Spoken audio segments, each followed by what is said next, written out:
For today's thought exercise, we're going to discuss 5 ways to ask for help. These ideas are from Pamela Slim's book, Body of Work, Finding the Thread That Ties Your Story Together. Slim reminds us with this exercise that, quote, asking for help and giving help on a consistent basis is the best thing you can do for your body of work. It doesn't have to be a lonely grind. It can be a rich exchange of ideas, resources, and information. Without further ado, here are 5 ways that Pamela Slim says you can ask for help.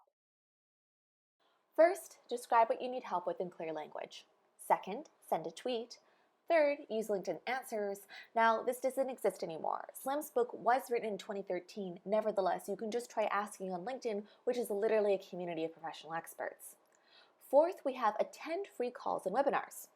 Slim suggests companies, coaches, and consultants are a good place to start. They are trying to expand their businesses after all.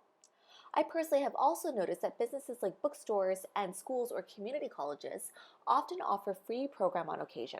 For example, Talk Some Authors. A lot of social media and organizational apps like Trello, Later, LinkedIn, and Asana have blogs and free webinars where you can glean some good advice. Lastly, remember to ask friends or colleagues from your professional organizations or programs. I would also encourage you to volunteer.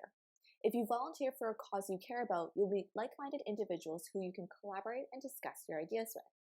Myself, I have volunteered for Women in Animation and Women in Film and Television Vancouver, and I have connected with some truly incredible professionals as a result.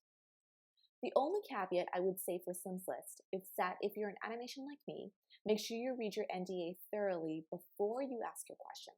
There might be a degree of specificity you can or cannot speak to. If nothing else, Slim reminds us that, quote, the key to getting great help is to make the request clear and brief. Write your questions in a form that will allow someone to give a brief and specific answer. She gives us a helpful example. A good technique would be, hey Pam, do you know anyone who specializes in local business marketing strategies? A bad technique would be, hey Pam, how should I market my business? I said elsewhere in a course in production that while production in the animation industry is a leadership role and a position of power, we are not meant to have all of the answers all of the time. I still believe this is true, and in fact, many career coaches and business writers like Pamela Slim say that vulnerability and admitting when you need help can actually be a great way to engage with your teams, networks, and grow your skill set.